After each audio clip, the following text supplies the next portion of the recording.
কিছু বলার নেই। তাহলে নবীন সংঘ আজকে যেটা করলো আমাকে রিডি করে দিল, মানে আমি সারা জীবন আমার ভুলে ছেড়ে গেল। আজকে এমন ভালোবাসা সম্মানে ভরিয়ে দিল আজকে আমাকে। আমি সঙ্গে সভাপতি আমার পাশে দাঁড়িয়েছেন রাজু, গোপাল, লালটু, প্রদর্শন সহ প্রত্যেকে তোমরা এই চরণদা প্রণবদার মতো মানুষ যাদেরকে সম্মানিত করতে পেরে আমরা সম্মানিত বোধ করি, তাদেরকে আজ তোমরা এই সম্মান করে এতদিন মানুষের মাঝখানে তোমাদের এই চেষ্টা, তোমাদের এই ভাষার আমি তারিফ করি। পাশে গর্ব আছে বলে, কিন্তু আমার বেড়ে ওঠা এই মাটি, সুতরাং সেই মাটির থেকে এত ভালোবাসা পাওয়া, এত সম্মান পাওয়া এ আমার পরম সৌভাগ্য।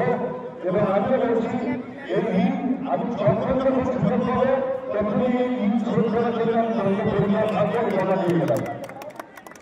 সুতরাং আমি কিছু বক্তব্য রাখতে পারি, কারণ ভয়ানক ম্যাচ শুরু হবে, বহু দর্শক বিভিন্ন জায়গা থেকে এসে সকলকে ভারতে আমি স্বাগত জানাই। কারণ নবীন সঙ্গের এই অত্যন্ত প্রাচীন ঐতিহ্যবাহী এই টুর্নামেন্ট, যেটা আমাদের গর্ব, সেই টুর্নামেন্টে আপনারা উপভোগ করুন এবং যারা ফুটবলের যারা আছেন প্রতিদিনের সেই সকলকে আমি অনেক শুভেচ্ছা অভিনন্দন। এবং নবীন সঙ্গের শুধু খেলা করে না, নবীন সঙ্গের মানবিক কাজ, সামাজিক কাজে কোনভাবে এগিয়ে গিয়ে এবং আমাদের নাগরিক পরিষদ হলো আমার একটা গর্বের জায়গা। প্রসঙ্গত বলে রাখি, আমি 23শে ফেব্রুয়ারি এই ক্লাব অর্গানাইজ করছে বিনামূল্যে চক্ষু পরীক্ষা এবং বিনামূল্যে স্থানীয় অপারেশন, যেটা শিশুমন্ত্রী ট্রাফিক লাইন তার সাথে সম্পূর্ণভাবে সহযোগিতায় থাকে। যে কোনো অর্থনৈতিকভাবে পিছিয়ে পড়া মানুষ সকলে আসতে করি চক্ষু পরীক্ষা করেন এবং অপারেশনের জন্য যারা প্রয়োজন আমরা বিনামূল্যে করবো। সুতরাং নবীন সঙ্গকে আমি সেগুলিকে অনেক সুবিধা জানাচ্ছি এবং আমার বিশ্বাস বাংলার ক্ষেত্রে এরকম নবীন সঙ্গ আরো তৈরি হবে এবং যারা এখনো লাভ করেছে কিন্তু এই সামাজিক মানবিক দায়িত্ব বলে এখনো ফেরত দিতে পারেননি, আগামী দিনে তোমরা একটা এক্সাম্পল হয়ে থাকবে এটা আমার বিশ্বাস।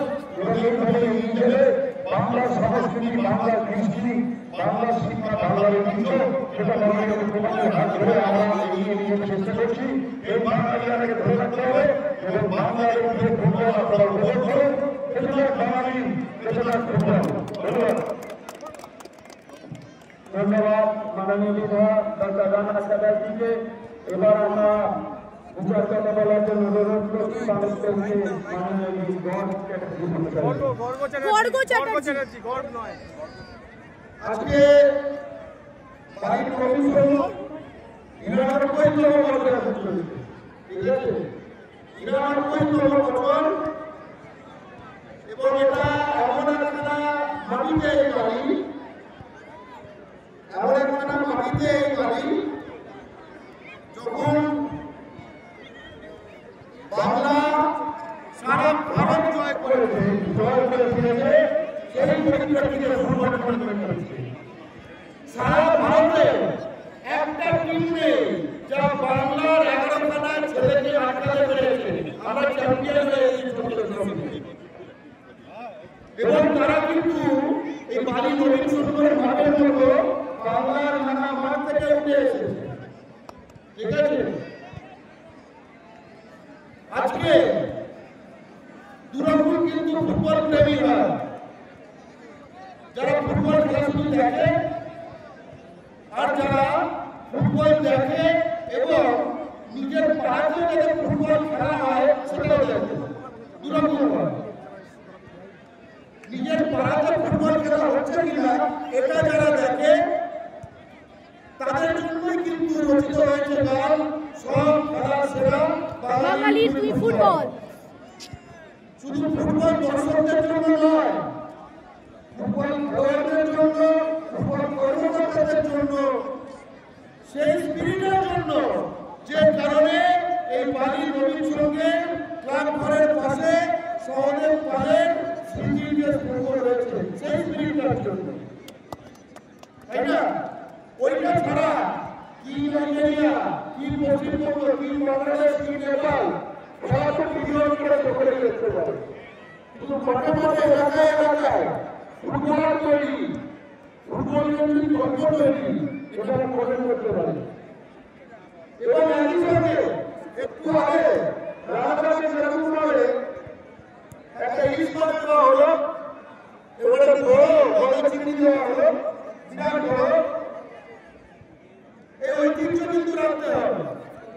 তার মানে যে মাঠে একটা ইলিশ মাছ রাখা হলো আর একটা চিংড়ি মাছ রাখা হলো, এই মাঠটা কি হলো? তার মানে পবিত্র হয়ে গেল, এই মাঠটা পবিত্র হয়ে গেল। কিন্তু বাংলার মাটিতে আজকাল কেউ কেউ বলছে কোনো মাছ মাংস দেখা গেলে নাকি এলাকা অপবিত্র হয়ে যায়, তাই না? তাদের দ্বারা ফুটবল হয় না, পবিত্রতা হয় না। তাই জন্য বালি বেলুন লিলুয়া থেকে শুরু করে সারা বাংলার প্রতিটি পাড়া, প্রতিটি ঘর ইলিশ এবং চিংড়ি দ্বারা পবিত্র করে তুলুন। একদম সব জায়গায় সুন্দর করতে হবে। ভালো থাকবে। গাড়ির চারজন আইসা অন্যতম সমাবেশ মাননীয় অসিত সাহু মহাশয় ক্রিয়া পরিচিতি পদের জন্য আমাদের মাঝে প্রবেশ করলেন। এবার আমরা সম্বোধিত করব সঙ্গে বর্তমান সাধারণ সম্পাদক এবং এই নিয়ে সর্বোচ্চ 7 বারের সাধারণ সম্পাদক